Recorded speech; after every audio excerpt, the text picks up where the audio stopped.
இணையத்தின் வழியாக இந்த காணொளி காட்சியின் மூலமாகவும் இல்லத்திலிருந்து இறைவனை தொழுது கொள்ளும்படியாக வந்திருக்கிற உங்களை இறைமகன் இயேசு கிறிஸ்துவின் இனிய நாமத்தினாலே அன்போடு வாழ்ந்துகின்றேன்.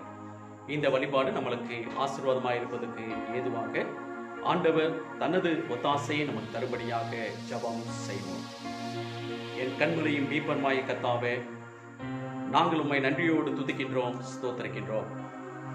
எங்களுடைய இல்லங்களிலிருந்து உம்மை தொழுது கொள்ளும்படியாக ஸ்தோத்திரிக்கும்படியாக நீ தந்த இந்த நல்ல வாய்ப்புக்காக நாங்கள் உமக்கு நன்றிகளை ஏறெடுக்கின்றோம்.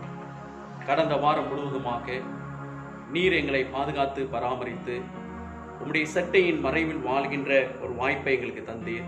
அதற்காக நாங்கள் உமக்கு நன்றிகளை ஏறெடுக்கின்றோம். ஆலயத்திலே சென்று இறை மக்களோடு இணைந்து உம்மை தொழுது கொள்வதற்கு இயலாத சூழ்நிலையிலும் நீர் எங்களோடு கூட இருந்து எங்களுடைய இல்லங்களிலிருந்து உம்மை தொழுது கொள்வதற்கு தந்த வாய்ப்புக்காக நாங்கள் உமக்கு நன்றிகளை ஏறெடுக்கின்றோம். இந்த வழிபாட்டை எங்கள் ஆண்டவர் ஆசீர்வதித்து தரும்படியாக இந்த வழிபாட்டில் இருக்கின்ற உங்களுடைய பிரசன்னத்தை உணர்ந்து கொள்கின்ற உணர்வை கர்த்தர் எங்களுக்கு ஏற்படுத்தி தரும்படியாக ஜெபிக்கின்றோம். துவக்கம் முதல் நிறைவரைக்கும் நீரே எங்களோடு கூட இருந்து எங்களை வழி நடத்தும். இரட்சகர் இயேசு கிறிஸ்து வழியாக தாழ்மையோடு ஜெபிக்கின்றோம் எங்கள் நல்ல பிதாவே, ஆமென்.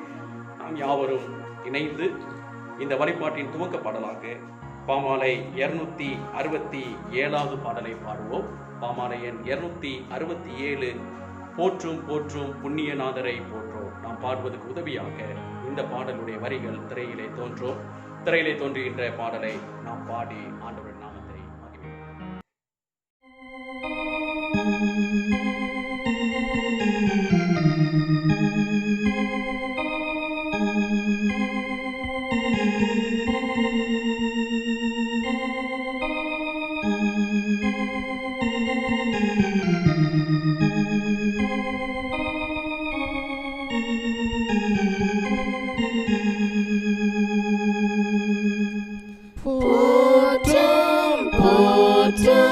புண்ணியநாதரை போற்றும் வானோர் கூடி பாடவும் இன்பமாய் பாடிலேயும் நாம சங்கீதனம் செய்ய மாந்தர் யாரும் வருமானந்தமாய் நேசமேய்ப்பன் கரத்திலேந்து மாறு இயேசுநாதர் நம்மையும் தாங்குவார். போற்றும் போற்றும் தெய்வகுமாரனை போற்றும் பாதுகாத்து நித்தமும் போஷிப்பார்.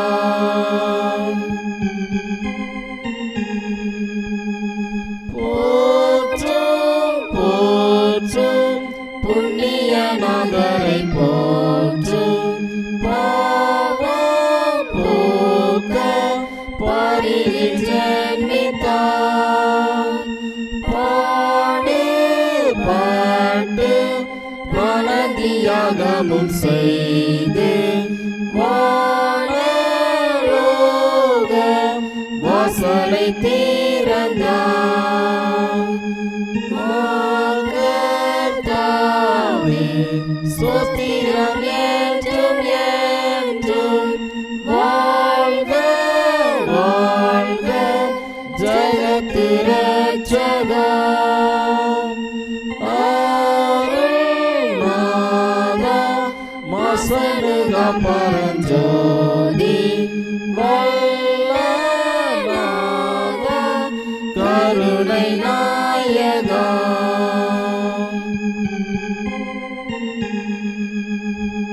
போற்றும் போற்றும் புண்ணியநாதரை போற்றும் விண்ணும் மண்ணும் இசைந்து பாடவும். போற்றும் போற்றும் மீட்பர் மகத்துவமாக ஆட்சி செய்வார் நித்திய காலமும்.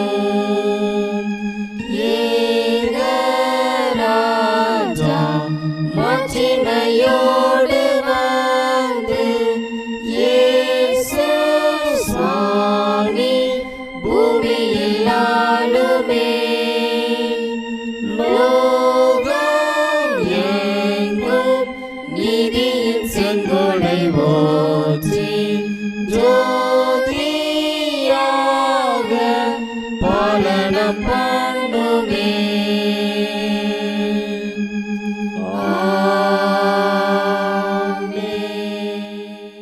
கடவுள் ஆவியாயிருக்கிறார். அவரை தொழுது கொள்கிறவர்கள் ஆவியோடும் உண்மையோடும் அவரை தொழுது கொள்ள வேண்டும். நம்முடைய பிதாவாகிய கடவுளாலும் கர்த்தராகிய இயேசு கிறிஸ்துவினாலும் உங்களுக்கு கிருபையும் சமாதானமும் உண்டாவதாக. இது கர்த்தர் உண்டு பண்ணின நாள், இதிலே கலிகுர்ந்து மகிழ கடவோம். ஆண்டவரே, எங்கள் உதடுகளை திறந்தரலோ, அப்போது எங்கள் வாய் புகழை அறிவிக்கும். பிதாவுக்கும் குமாரனுக்கும் பரிசுத்த ஆவிக்கும் மகிமை உண்டாவதாக. ஆதியிலும் இப்பொழுதும் எப்போதும் சதா காலங்களிலும் மகிமை உண்டாவதாக. ஆமே. ஜெபம் செய்வோம். எங்கள் தந்தையாம் கடவுளே, உமது வல்லமையாலும் ஞானத்தினாலும் எல்லாவற்றையும் படைத்து உமது குமாரனை எங்கள் இரட்சகராக தரும்படி உலகத்தில் அன்பு கூர்ந்தீரே, உம்மை போற்றுகின்றோம். குமாரனாம் கடவுளே, பாவத்தை தவிர்த்து எல்லாவற்றிலும் எங்களைப் போல் மனிதனாகி எங்கள் பாவங்களுக்காக ஒப்பு கொடுக்கப்பட்டு எங்கள் நீதிக்காக உயிர்த்தெழும்பியவரே, உம்மை போற்றுகின்றோம். பரிசுத்த ஆவியராகிய கடவுளே, எல்லா உண்மைகளும் எங்களை வழிநடத்தி கடவுளின் அன்பை எங்கள் நெஞ்சில் பொழிந்தவரே, உம்மை போற்றுகின்றோம். பிதா, குமாரன், பரிசுத்த ஆவியாகிய கடவுளே, உமக்கே எக்காலமும் எல்லா புகழும் மகிமையும் உண்டாவதாக. ஆமென். நாம் முழங்கால் படியிட்டு நம்மை நாமே சோதனை செய்து பார்ப்போம். நமக்கு பாவம் இல்லை என்போமானால் நம்மை நாமே வஞ்சிக்கின்றவர்களாக இருப்போம். உண்மை நமக்குள் இல்லை. நமது பாவங்களை அறிக்கையிட்டால் பாவங்களை நமக்கு மன்னித்து எவ்வித அந்நீதமும் நீங்க நம்மை சுத்திகரிப்பதற்கு அவர் நம்பத்தக்கவரும் நீதி உள்ளவராய் இருக்கின்றார். சர்வ வல்லமையுள்ள கடவுளிடத்தில் மௌனமாக நம்மை நாமே தற்பரிசோதனை செய்து பார்ப்போம். கடவுளுடைய ராஜ்யம் சமீபத்தில் இருக்கிறது. மனம் திரும்பி சுவிசேஷத்தில் நம்பிக்கை வைங்கள். ஆண்டவருடைய திருப்பணியை செய்கின்ற ஸ்நானாதிபதியாக, தூதுவர்களாக ஆண்டவர் நம்மை வைத்திருக்கின்றார்.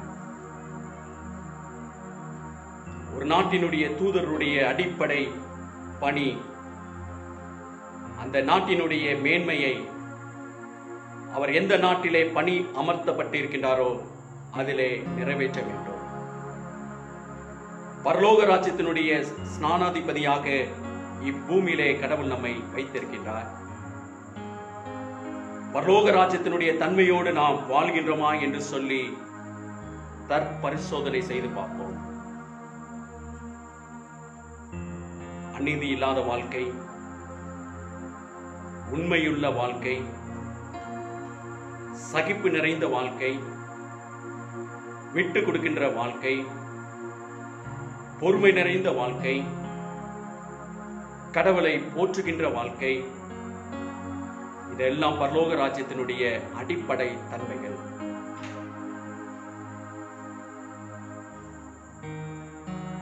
நம்முடைய வாழ்விலே எந்த அளவுக்கு நன்மைகளை பெற்று நன்றியுள்ளவர்களாய் வாழ்கின்றோம்?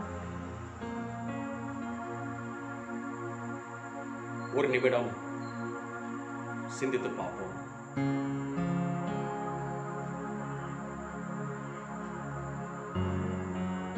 கடவுளுடைய சமூகத்தில் பாவி என்ற உணர்வை பெற்றிருக்கின்ற நாம் நம்முடைய பாவங்களை நான் சொல்ல சொல்ல நீங்கள் சொல்லும்படியாக உங்களை அன்புடன் அழைக்கின்றேன்.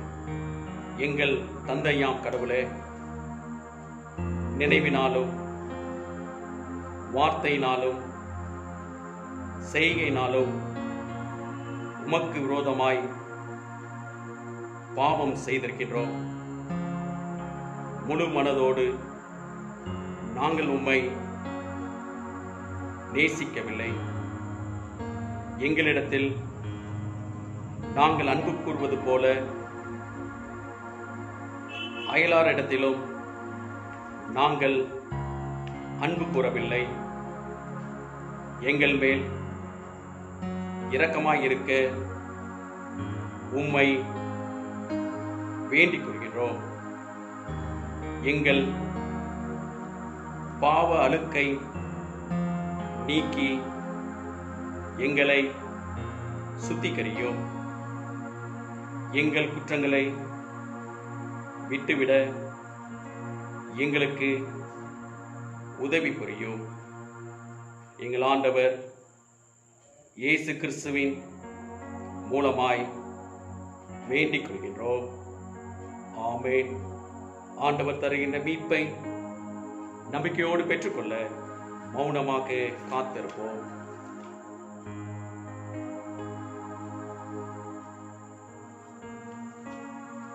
சர்வ வல்லமையும் மிகுந்த இரக்கமுள்ள ஆண்டவர் மன்னிப்பையும் பாவ நிவர்த்தியும் நமக்கு கட்டளையிட்டு அருளி வாழ்க்கை சீர்படுத்துவதற்கான காலத்தையும் தமது பரிசுத்தாவின் கிருபையும் தேற்றுதலையும் தந்தருள்வாராக.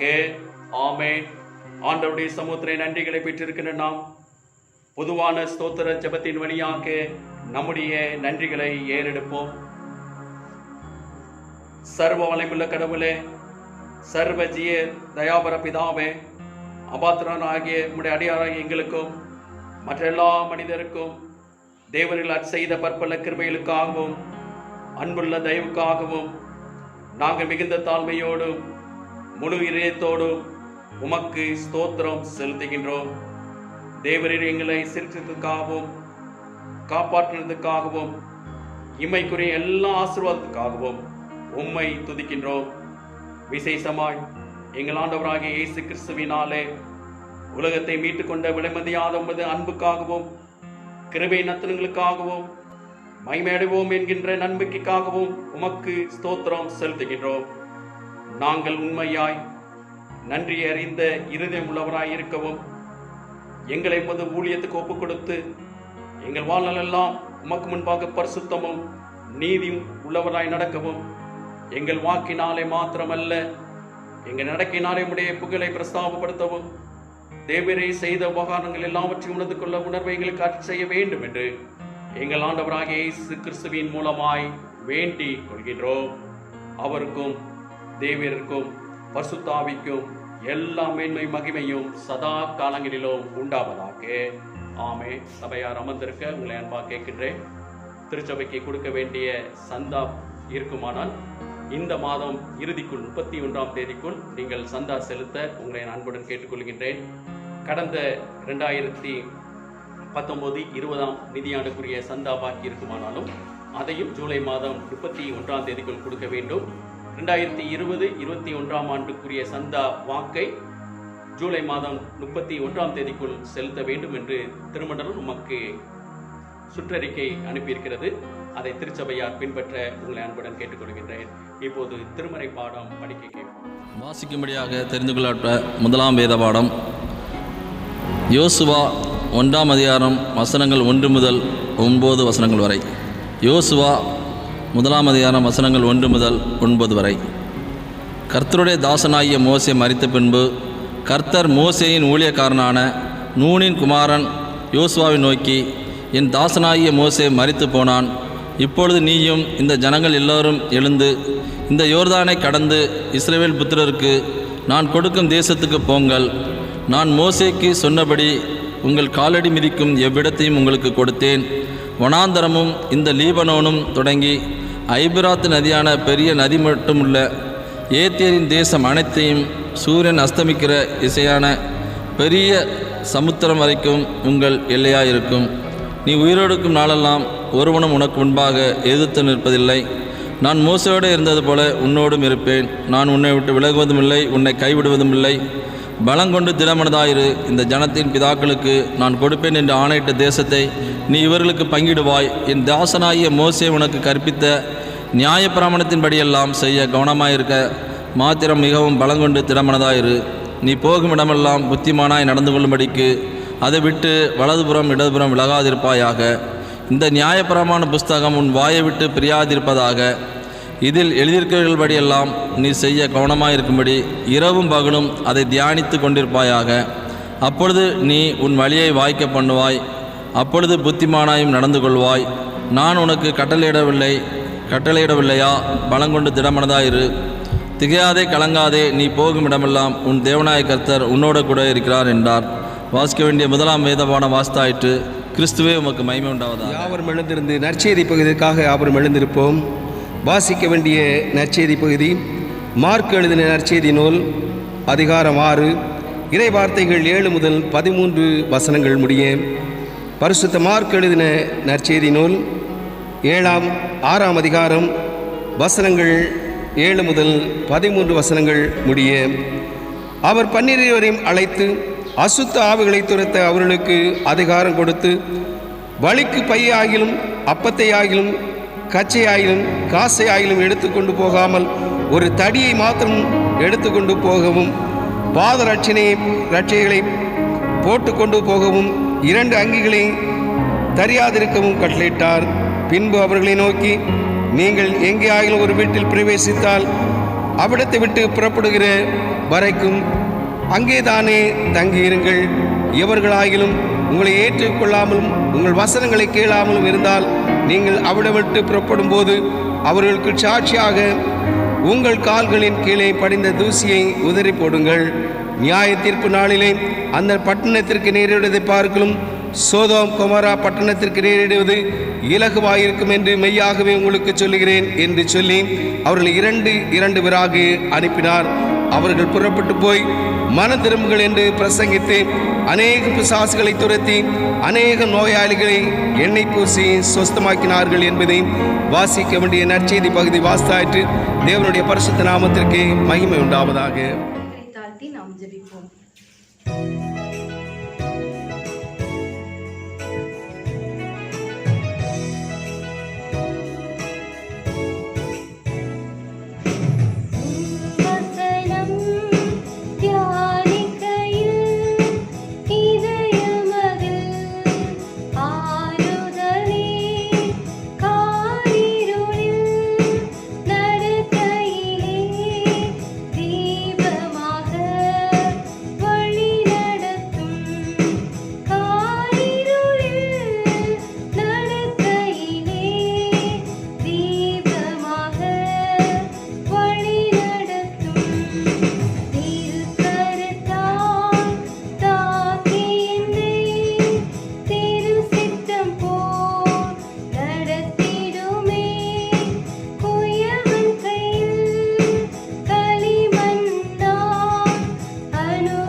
பராமரித்து வழிநடத்தி வருகிற எங்கள் அன்பின் பரலோக பிதாவே, இந்த அருமையான காலை வேளையிலும் கூட ராஜா உம்மை நோக்கி பார்க்க, எங்களுடைய இல்லத்திலிருந்தே உம்முடைய வசனத்தை தியானிக்க, உம்மை துதிக்க ஆராதிக்க நீ பாராட்டின கிருபைக்காக உம்மை நன்றியோடு துதிக்கிறோம், ஸ்தோத்திரிக்கிறோம். இந்த வேளையிலும் கூட ராஜா நாங்கள் கற்றுக்கொள்ள வேண்டிய காரியத்தை நீர் எங்களுக்கு கற்றுத்தாருங்க. அதை கேட்டு உங்களுடைய சத்தம் கேட்டு உங்களுடைய சித்தம் செய்ய எங்களை தாழ்த்தி அர்ப்பணிக்கிறோம். நீர் எங்களோடு பேசுங்க. துதி கன மகிமை எல்லாவற்றும் உமக்கே செலுத்துகிறோம். மீட்பர் இயேசு நாமத்தில் ஜெபிக்கிறோம் நல்ல பிதாவே, ஆமென். நம்மை பாதுகாத்து பராமரித்து வழிநடத்தி வருகிற அன்பின் ஆண்டவர் தாமே உங்கள் யாவரையும் ஆசீர்வதித்து வழிநடத்துவாராக. இந்த நாளிலும் கூட நாம் தியானிக்கும்படியாக நம்முடைய திருமண்டலம் நமக்கு கொடுக்கப்பட்டுள்ள தலைப்பு இறை மக்கள் ஆண்டவரின் தூதுவர்கள், இறை மக்கள் ஆண்டவரின் ஸ்தானாபதிகள் என்ற தலைப்பை நமக்கு கொடுத்துள்ளார்கள். இறை மக்கள் என்பவர்கள் யார்? நாம் அனைவருமே ஆண்டவருடைய இறை மக்கள். ஆண்டவர் நம்மை அவருடைய பிள்ளைகளாக, இறை மக்களாக, அவருடைய சொந்த ஜனமாக நம்மை தேர்ந்தெடுத்துள்ளார். ஆண்டவர் நம்மை அவருடைய பிள்ளைகளாக, இறை மக்களாக தேர்ந்தெடுப்பதற்கு ஒரு உன்னத நோக்கம் உண்டு. ஆண்டவர் நம்மை தாயின் கருவில் உருவாகும் முன்பே நம்மை தெரிந்தெடுத்து, அவர் நம்மை பிரித்தெடுத்து, அவருடைய மீட்பை நமக்கு கொடுத்து ஆச்சரியமான ஒளியிடத்திற்கு அழைத்து வந்திருக்கிறார் என்றால் நமக்கென்று அவர் ஒரு பெரிய நோக்கம், திட்டம் வைத்திருக்கிறார். இந்த நாளின் காலை வேளையிலும் கூட நாம் இருக்கின்ற சூழ்நிலை நாம் பார்க்குமானால், இந்த உலகமே ஒரு கொடிதான ஒரு கொள்ளை நோயின் பிடியிலே மாட்டிக்கொண்டிருக்கின்ற சூழ்நிலையிலும் கூட ஆண்டவர் நம்மை அழைத்த நோக்கத்தை உணர்ந்து நாம் செயல்படுவோமானால், ஆண்டவருடைய சத்தத்துக்கு செவி கொடுப்போமானால் அது நமக்கு பிரயோஜனமாக இருக்கும். ஆண்டவர் அழைத்த நோக்கத்தை அறிந்து செயல்படுவதற்கு இந்த வேளையிலும் கூட நம்மை நாமே அர்ப்பணிப்போம். ஜெப சிந்தையோடு இந்த நாளின் தியானத்தை கூட நாம் தியானிப்போம். மக்கள் கிறிஸ்துவின் தூதுவர்கள். 2 கொரிந்தியர் 5ஆம் அதிகாரம் 20ஆம் வசனம் இப்படியாக சொல்கிறது, அதன் ஆனபடியினாலே தேவனானவர் எங்களை கொண்டு புத்தி சொல்கிறது போல நாங்கள் கிறிஸ்துவுக்கு ஸ்நானாபதிகளாயிருந்து தேவனோடே ஒப்புரவாகுங்கள் என்று கிறிஸ்துவ நிமித்தம் உங்களை வேண்டிக் கொள்கிறோம். கிறிஸ்துவின் ஸ்நானாபதிகள். நம்மை ஆண்டவர் கிறிஸ்துவின் தூதுவர்கள் என்று சொல்கிறார். கிறிஸ்துவின் ஸ்நானாபதிகள் என்று கூட நாம் கூறலாம். ஆண்டவர் நம்மை அவருடைய தூதுவர்களாக, ஸ்நானாபதிகளாக அவருடைய பணியை செய்யும்படியாக அழைக்கிறார். நம்மை அழைக்கிற ஆண்டவர், நம்மை அவர் பணி செய்ய அழைக்கிற ஆண்டவர், நம்மை மீட்டெடுத்து புது சிருஷ்டியாக்கி அவருக்கென்று பிடித்தெடுக்கின்ற ஆண்டவர் எப்படிப்பட்டவர், நம்மை எப்படிப்பட்ட பணி செய்ய அழைக்கிறார், நாம் அப்படி அவருடைய பணியை செய்ய நம்ம அர்ப்பணிக்கும் போது என்னென்ன ஆசீர்வாதங்களை நமக்கு தருகிறார் என்று நாம் சிந்திக்கலாம். 1 தெசலோனிக்கேயர் 5ஆம் அதிகாரம் 24ஆம் வசனம் இவ்வாறாக கூறுகிறது, நம்மை அழைக்கிற ஆண்டவர் உண்மையுள்ளவர், அவர் அப்படியே செய்வார். நம்மை ஆண்டவருடைய பணியை செய்யும்படியாக அழைக்கிற ஆண்டவர் உண்மையுள்ளவர், அவர் நம்மை முடிவு பரியந்தம் நடத்துவார். எந்த பணிக்காக, எந்த நோக்கத்திற்காக நம்மை அழைக்கிறாரோ அந்த ஆண்டவர் உண்மையுள்ளவராக இருக்கிறார். அந்த பணியை நிறைவேற்றுவதற்கு நம்மோடு கூட இருந்து நம்மை பலப்படுத்துகிற ஆண்டவராக இருக்கிறார். ஆகவே ஆண்டவர் மீது நாம் நம்பிக்கை உள்ளவர்களாக ஆண்டவர் நமக்கு கொடுக்கின்ற பணியாகிய அந்த தூதுவர் என்ற பணியை, ஸ்தானாபதி என்ற பணியை நாம் செய்வதற்கு நம்மை அர்ப்பணிக்கும் போது ஆண்டவர் நமக்கு உண்மையுள்ளவராக இருக்கிறார்.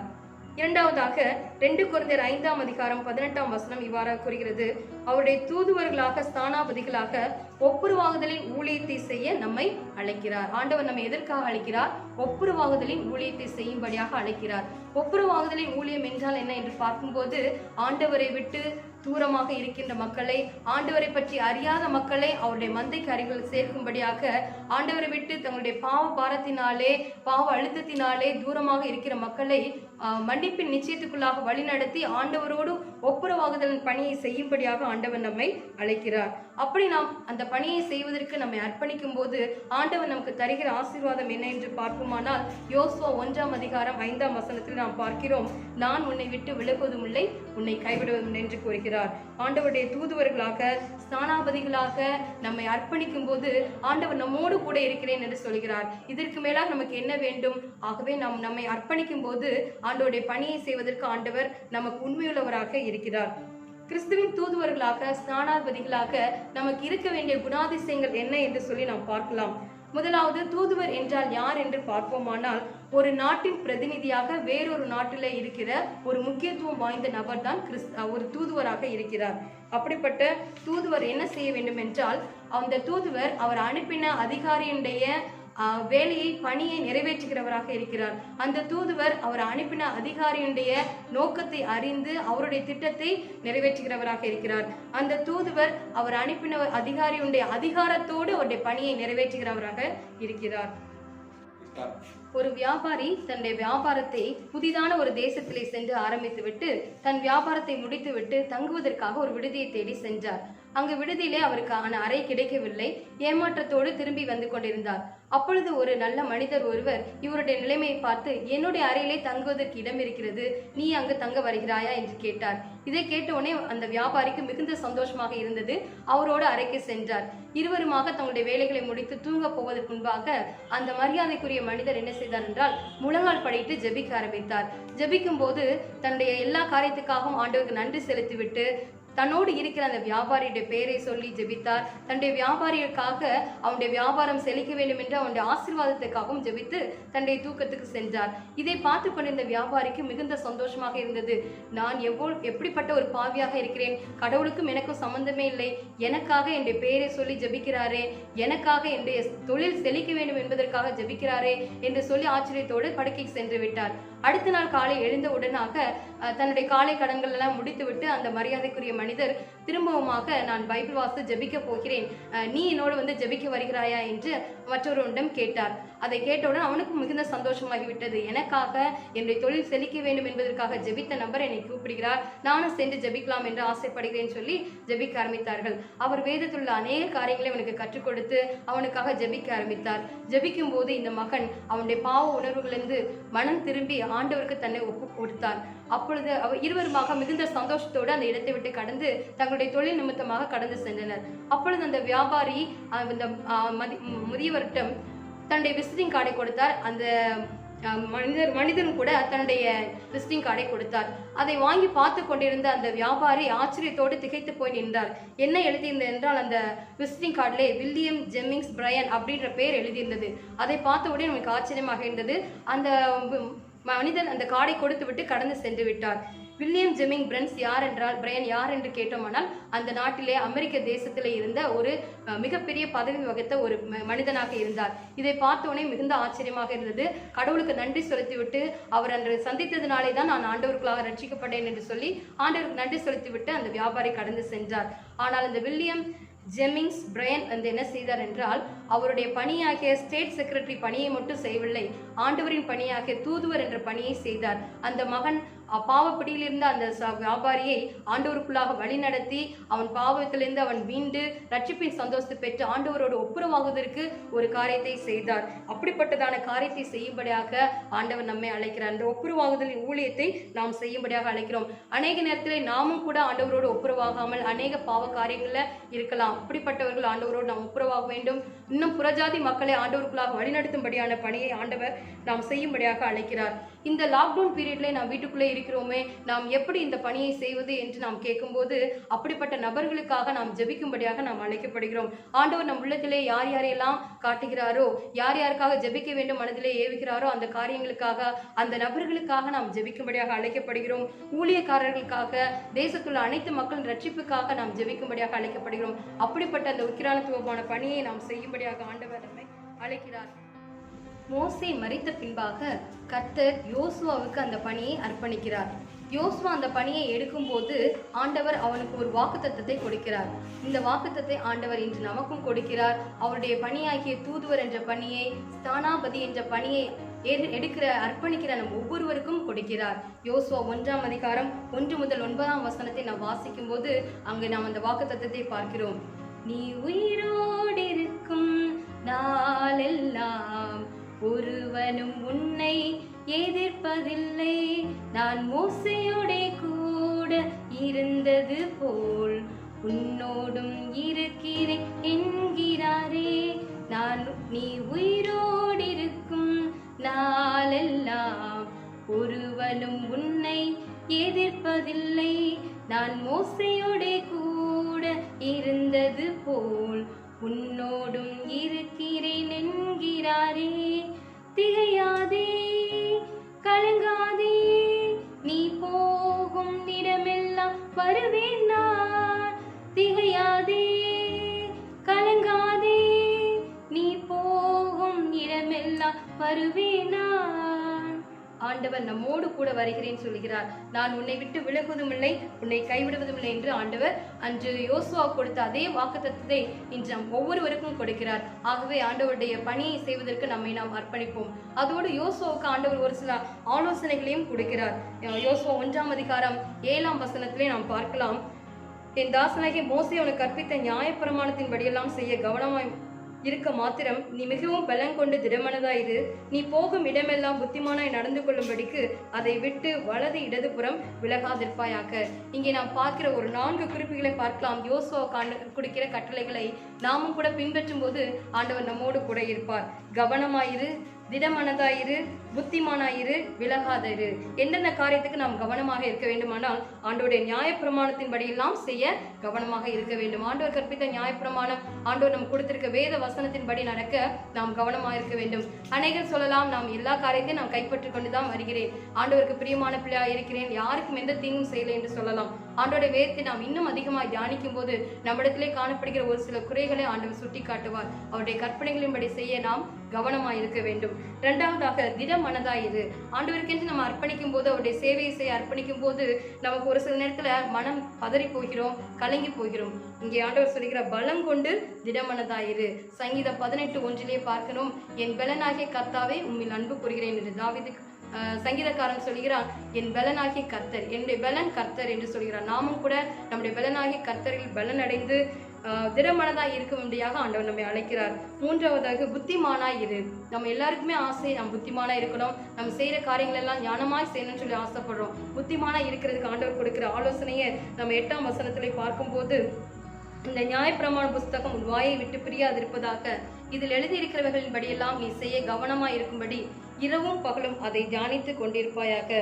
அப்பொழுது நீ உன் வழியை வாய்க்க பண்ணுவாய், அப்பொழுது புத்திமானாயும் நடந்து கொள்வாய். ஆண்டோடைய வார்த்தையை இரவும் பகலும் நாம் தியானிக்கும் போது நாம் புத்திமானாய் நடக்க முடியும். அடுத்தபடியாக கடைசியாக விலகாதிரு.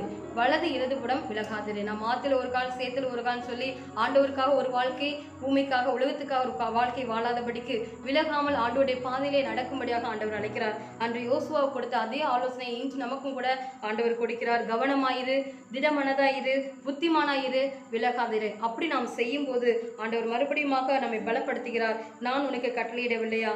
பலங்கொண்டு திடமனதாயிரு, திகையாதே, கலங்காதே, நீ போகும் இடமெல்லாம் உன் தேவனாய கர்த்தர் உன்னோடே இருக்கிறார். இப்பொழுது கூட நாம் செல்கிற ஒவ்வொரு இடத்துலையும் போகும்போது நமக்கு ஒரு சில ஆபத்துகள் இருக்குமோ, எந்த நோய் தொற்று வந்துருமோன்னு சொல்லி நம்ம பயந்துட்டு இருப்போம். ஆண்டவருடைய பணியை செய்ய நாம் அர்ப்பணிக்கும் போது நம்ம எங்கு போனாலும் ஆண்டவர் நம்மோடு கூட இருந்து நம்மை பாதுகாக்கிறவராக இருக்கிறார். ஆகவே நாமும் கூட ஆண்டவருடைய பலனை பெற்றுக்கொண்டவர்களாக, ஆண்டவருடைய வார்த்தையை தியானிக்கிறவர்களாக, ஆண்டவருடைய ஸ்தானாபதிகளாக நம்முடைய வாழ்க்கையை தொடர அவருக்கென்ற பணி செய்ய நம்மை நாம் அர்ப்பணிப்போம்.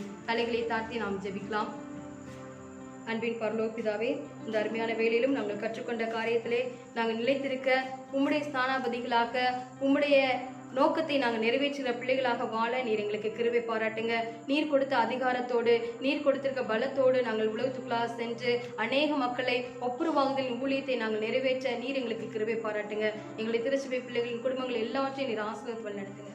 மீட்பர் இயேசு நாமத்தில் ஜெபிக்கிறோம் நல்ல பிதாவே. கேட்ட ஆண்டவரின் வார்த்தை நம்முடைய வாழ்க்கையிலே நல்ல மாற்றங்களை கொண்டு வருவதற்கு ஆண்டவர் நமக்கு உதவி செய்வாராக.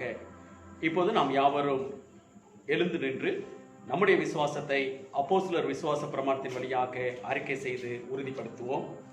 வானத்தையும் பூமியையும் படைத்த சர்வ வல்லமையுள்ள பிதாவாக்கிய கடவுளை விசுவாசிக்கிறேன்.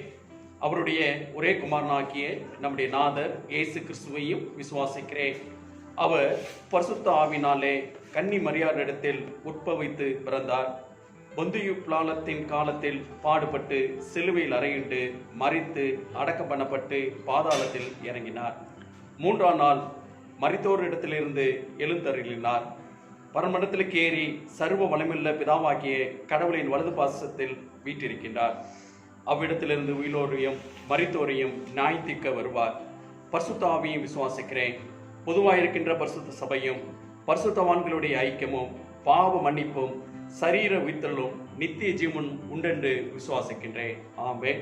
மீண்டும் நாம் யாவரும் இணைந்து கீர்த்தனை 267வது பாடலை பாடுவோம். கீர்த்தனை எண் 267. தாசரே இத்தரணியை அன்பாய் இயேசுவுக்கு சொந்தமாக்குவோம். நாம் பாடுவதற்கு உதவியாக திரையிலே இந்த பாடல் தோன்றும். திரையில் தோன்றுகின்ற பாடலோடு பாடி ஆண்டவருடைய நாமத்தை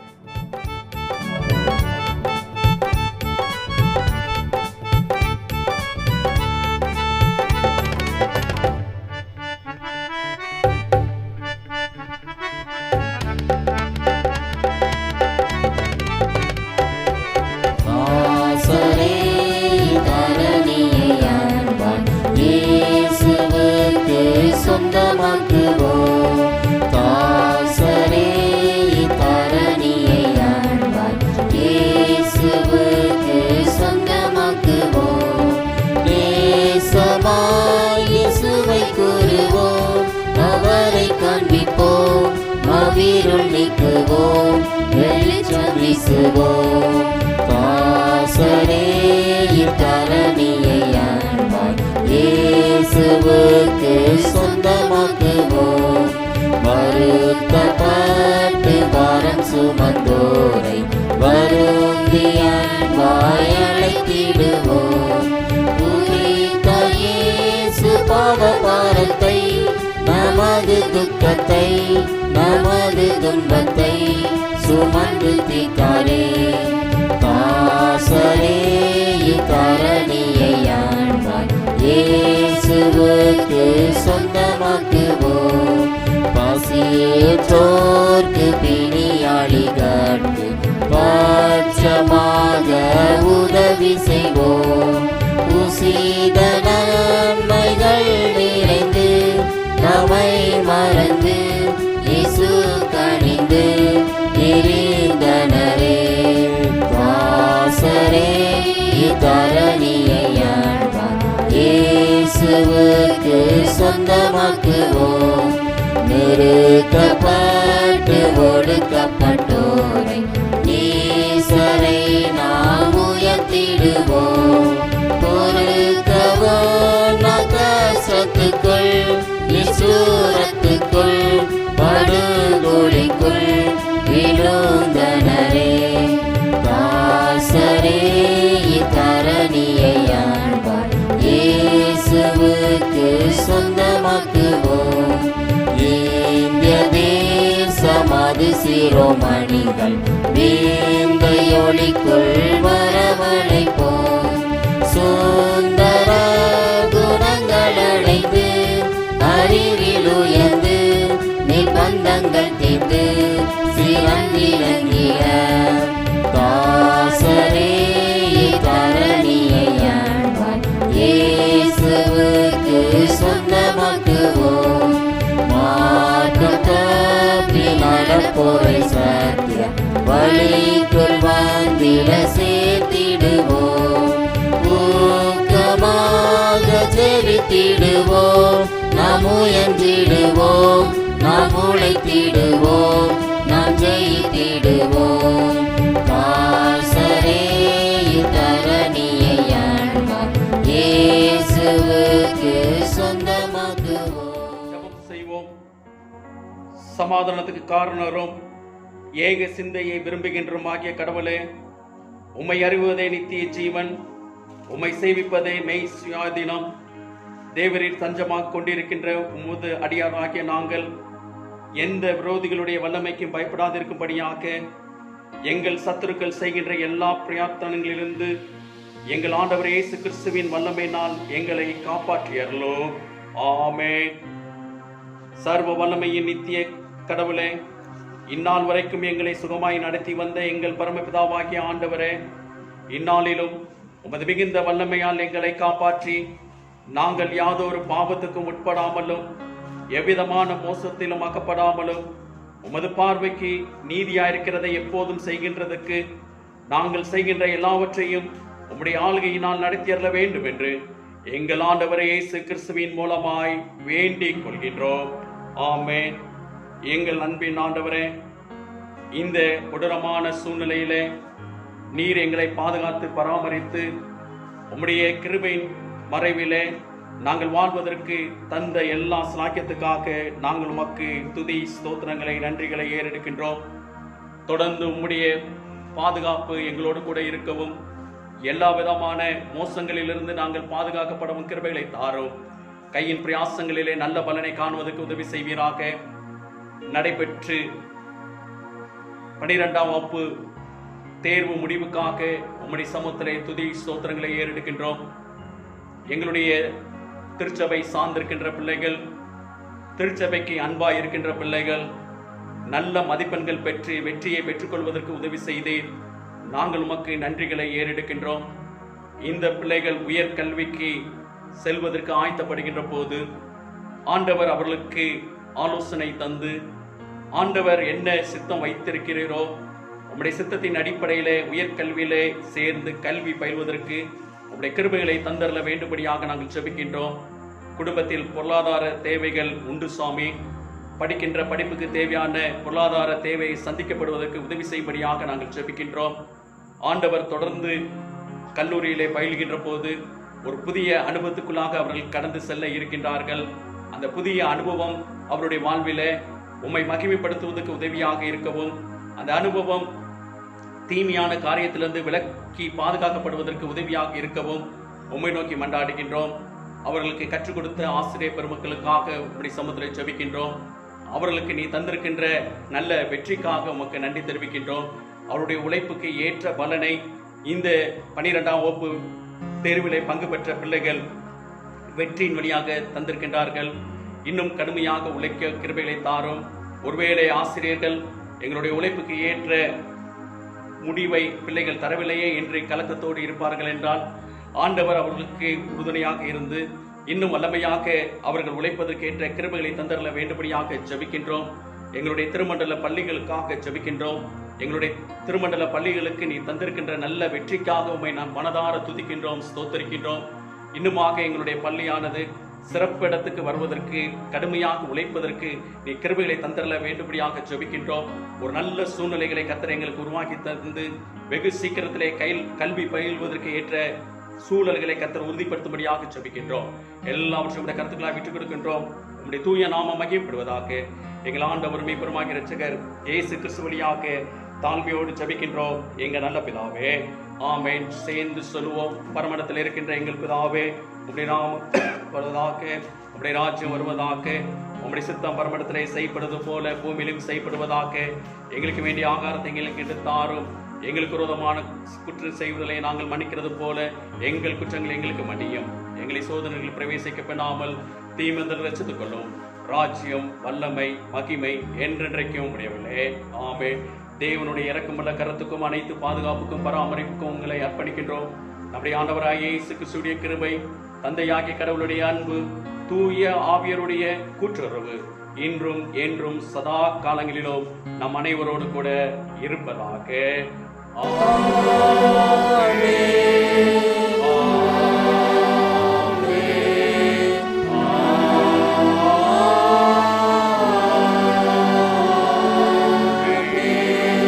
நாம் யாவரும் இணைந்து இந்த வழிபாட்டுக்கு நிறைவு கீதமாக பாமாலை 249 பாடலை பாடுவோம். பாமாலை 249 நாம் பாடுவதற்கு உதவியாக திரையிலே இந்த பாடலுடைய வரிகள் தோன்றும். அதோடு இணைந்து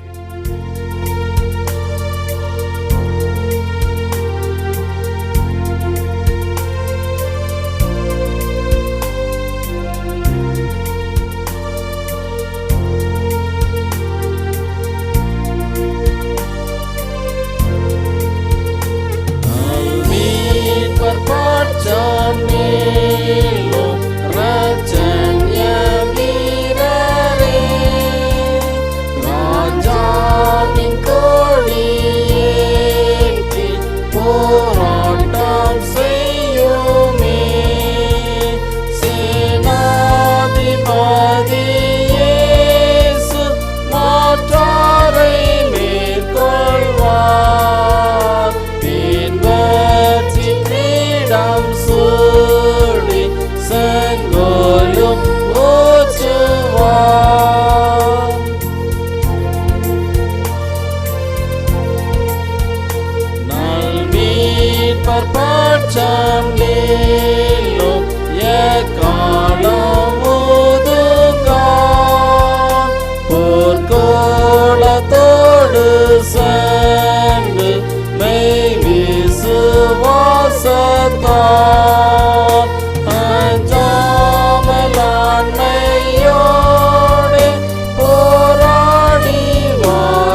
என் முழு உள்ளமே அவருடைய பரிசுத்த நாமத்தை ஸ்தோத்திரி.